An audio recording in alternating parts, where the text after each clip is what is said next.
All right. Well, hey, it's why we're here. I can't say it enough, so I'll say it again. Merry Christmas, everyone. So glad that you're here. And you know, Christmas time, we say these words all the time. Peace. We talk about hope. We talk about joy. Some of us have decor in our house that's been in our attic, but it comes out for this time of year. But I don't know if it's because I'm dressed up in a tie today or what, but I just get more tense around this time. Like for some of you in the room, maybe you don't come to church very often. Maybe this is the one or only time that this first time you've come and check out church. We're so glad that you're here, but it just feels like sometimes, even when you come to church, that it can feel a little bit tense. And you know, tonight we're talking about the birth of Jesus Christ. And the reality is Jesus didn't come to this earth for you to tense up. Jesus didn't come so that we would be tense and stressed on a time where we're supposed to be celebrating him. And as I've gotten older, I've realized I grew up in church. My dad was a pastor my entire life, so whether I liked it or not, some of you kids in the house, I had to go to church. Even if I didn't like it or not, I had to wear a tie. Even if I didn't like it, I was in church my whole life. And even I have learned over the years that I have some misconceptions about the birth of Jesus Christ. And some of them are right in front of me that I don't even realize. Like, we have these nativity scenes that you've probably seen. Some of you have seen 100, maybe hundreds of nativity scenes, okay? In Branch, we were in Branch, and there were some beautiful nativity scenes. And so what we see in a nativity scene is, obviously, you've got Jesus there in the manger. You've got Mary. You've got Joseph. You've got livestock in the manger. You've got shepherds. You've got wise men. You've got all of these things. But did you know that not all of them were there the night Jesus was born? In fact, the wise men who brought the frankincense and the gold and the myrrh were not there the night Jesus was born. In Matthew chapter 2, it actually tells us, listen, and not until my 30s, some of you smarter than me, not until my 30s did I realize this, but actually in Matthew chapter 2, this is when the wise men came. Look at this.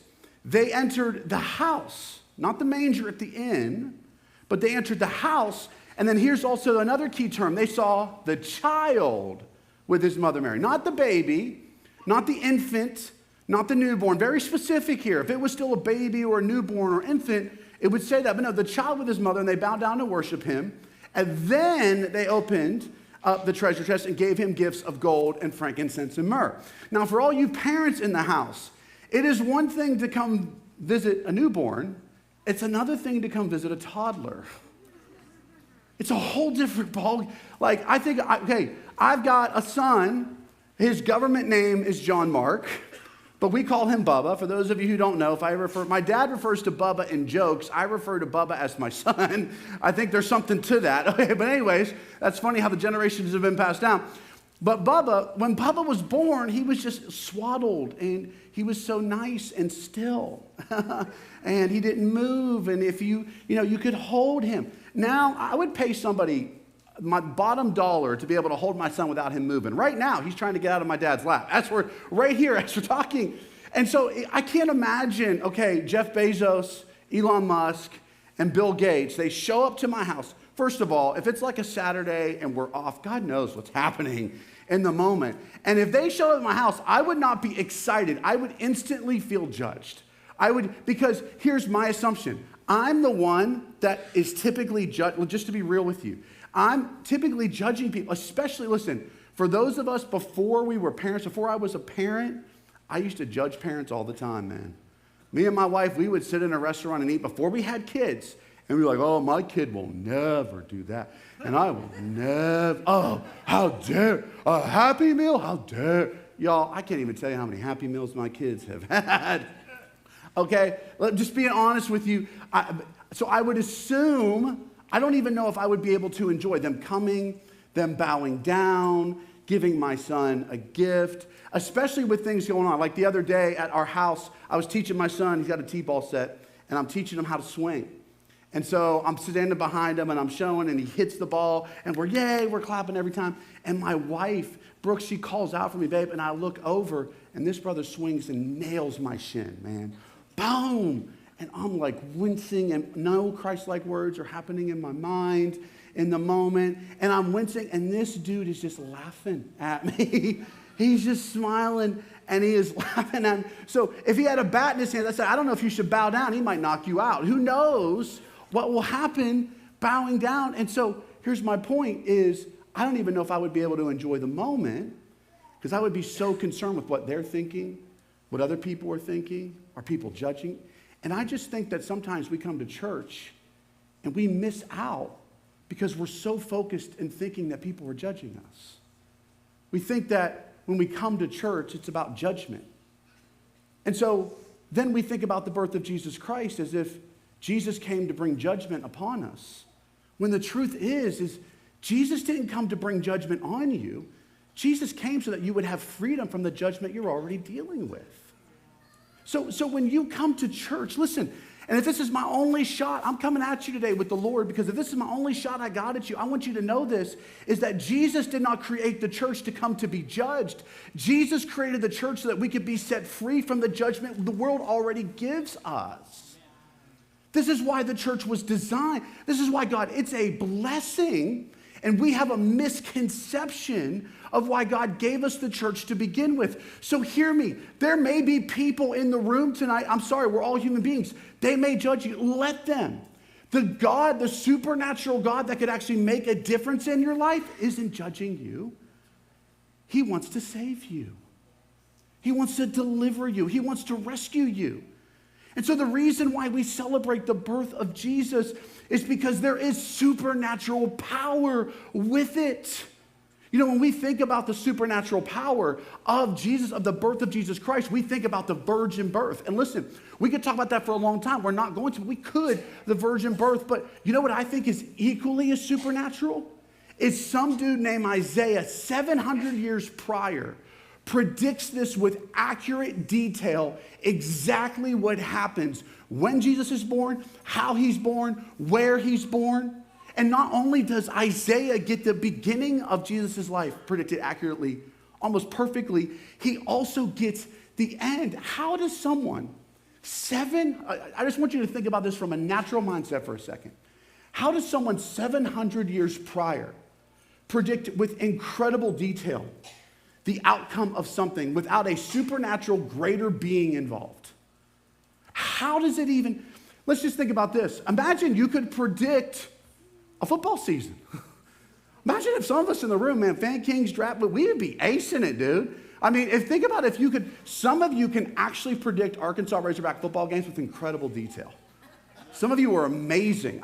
One dude was like, listen, we're going to be up by 2 scores by the second half. We're going to lose by a field goal. You watch. And literally that's how it played out. I was like, dang, man, this guy knows Isaiah. Must be related or something. Anyways, it would be impressive if you could do a whole football season. If you could do 5, 12, but if you could predict something 700 years later, here's the thing, this removes Isaiah's family, his kids, his grandkids, none of his family's affected by this. So this obviously isn't Isaiah's plan. The birth of Jesus Christ isn't about Isaiah. It's not about his family. It's not about his seed. This is not his plan. This is a greater being's plan that has nothing to do with Isaiah, but what Isaiah tells us has everything, and I want you to hear this today. This has everything to do with you and your life. And there is a God, a supernatural God, who has had a plan all along, not to lead you to death and judgment, but to lead you to freedom and more life. And so you're here tonight not just to get dressed up in a tie and to get a nice family photo, which is all great, and we're going to sing really great songs about Jesus, but God brought you here tonight for a greater purpose. And that purpose is, at the very least, he wants you to know that God is not judging you, he is not against you, he is actually for you, and he is with you. Some of you just need to hear this, that you don't feel like anybody's with you. Right now, you may be here by yourself because not even your family's for you right now.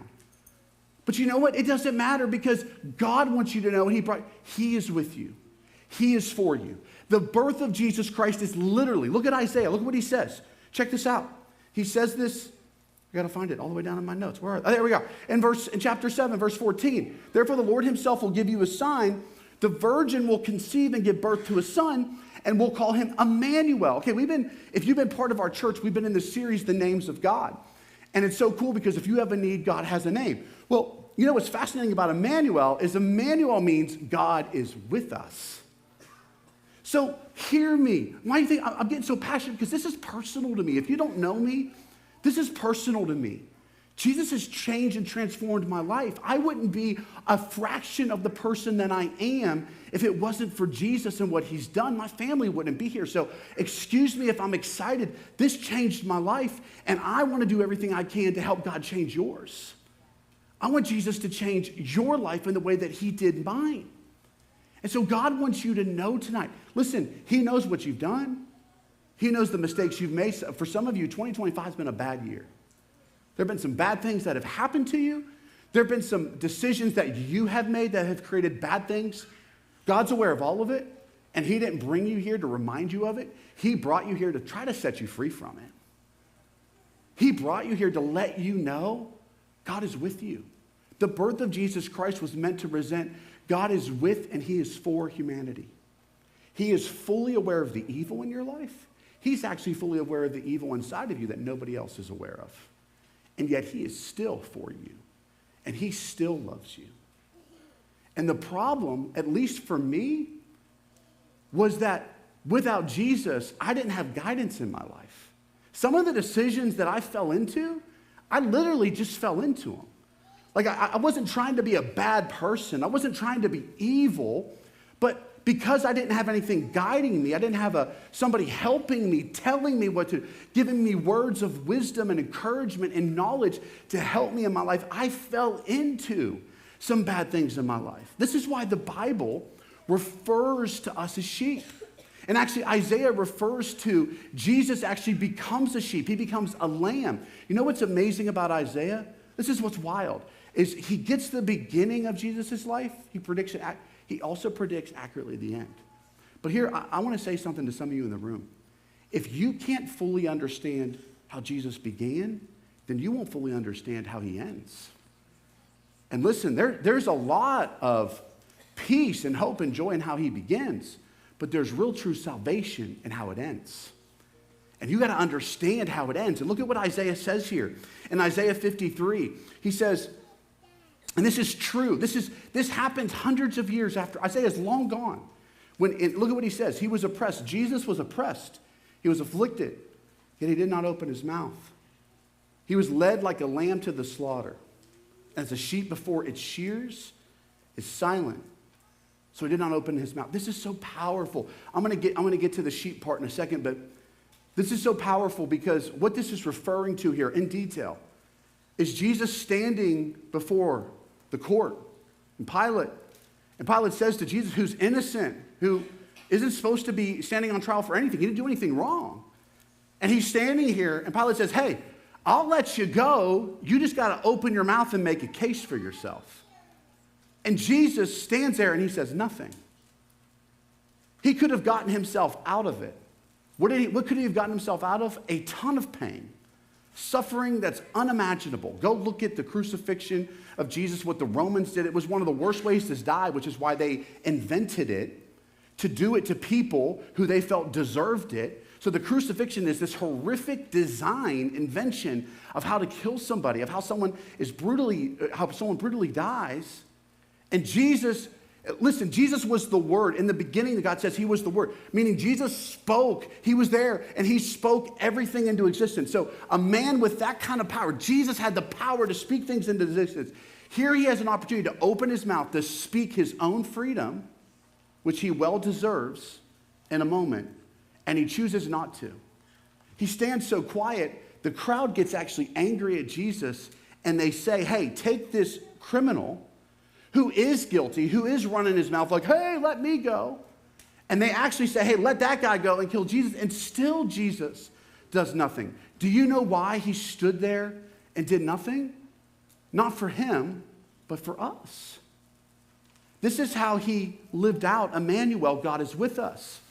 Because if God wasn't for you, if God wasn't with you, he'd have got himself out of that. he'd have walked away from that. But actually, Jesus stepped into that. And hear me today, Jesus wants to step into your life. That's why he was born in the first place. He's for you. He's with you. He understands. He gets it. One of the hardest things for me sometimes is I feel like nobody gets my pain.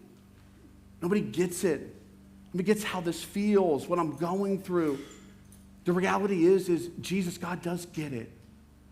Man, he battled with betrayal, with rejection, with mockery. All of the horrible things that can happen to us, or maybe that we've even done, it happened to Jesus. And he took it all. He took all of that judgment, the lamb to the slaughter. The lamb is innocent, doesn't protect, a lamb to the slaughter. He chose to do that so that he could take upon your judgment. And some of you, I just want you to think about this for a second. Some of you are willingly not allowing Jesus to take the judgment. You're carrying it yourself. Jesus never asked or wanted you to carry what he died on the cross to carry for you. And some of us, we've spent this last year, maybe most of our lives, this is just a sheep wandering. The Bible does call us sheep, and it's not a compliment. Actually, and this is proof that being called a sheep isn't a compliment. In 2005, 1,500 sheep walked off a cliff. 1,500, y'all. You'd have thought after the first, maybe 500, the 501st would have got it. And would have been like, maybe we shouldn't walk. No, 1,500, all in a row. Here's the good news. Only the first 400 died. The rest fell on a gigantic sheep pillow and didn't die from it. But you got to think you got to think to yourself though. Well, why didn't they stop? Why did they just keep going? This is a cliff. They're looking down at the edge of the cliff and they're seeing all these sheep down here that are dead, that are dying. They're like, we can't keep going, but we keep going. You know what this reminds me of is the generational cycles that we all deal with. Don't you ever notice like the progressive commercials that we do end up in a lot of ways becoming like our parents, for better or for worse? Some of you who are my age are shaking your heads like, oh, for better or for worse. Isn't it interesting that you find yourself dealing with the same thing that your dad dealt with, that his dad and his dad, or maybe it's on your mom, whatever side it could be, but do you notice that there are these generational patterns of, that was relevant in my family? Man, in the Pagleys, until Jesus came, our name meant a whole lot of bad, man. We were bookies, we were criminals, we were fugitives, we were addicts. And what I realized is in my 20s, I began to fall into the same traps that my family had fallen into. And here's the good news. Even if you've walked off the cliff tonight, Jesus still wants to be there to rescue you, to save you.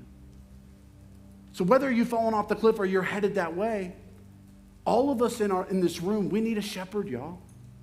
We need someone to help us, to guide us. 2025 for you was a lot of wondering. 2026 could be the shepherd guiding you to peace and to hope and to joy. Could make an eternal difference. You could, who knows, maybe you're the one that breaks the generational patterns of sin that have plagued your family for generations. Maybe it's you that Jesus uses to begin to break that cycle, to change things, to make it for the better, to redeem, to restore, to reconcile. That's what the cross is all about. The birth of Jesus Christ is the beginning of the story, but the end is all about redemption. And Jesus brought you here not just to celebrate with your family, but maybe, hopefully, to redeem it, to restore it. And I just want to give you a really quick opportunity tonight. I want to lead you just in a moment where you can say, Jesus, I'm done carrying it. I'm done carrying the judgment. I'm done carrying the weight. I don't want to, in a lot of ways, I honor my parents, but I don't want to follow in the same generational curses and patterns that they did. I want to break it. I want to break free tonight with heads bowed and eyes shut. If that's you in this room,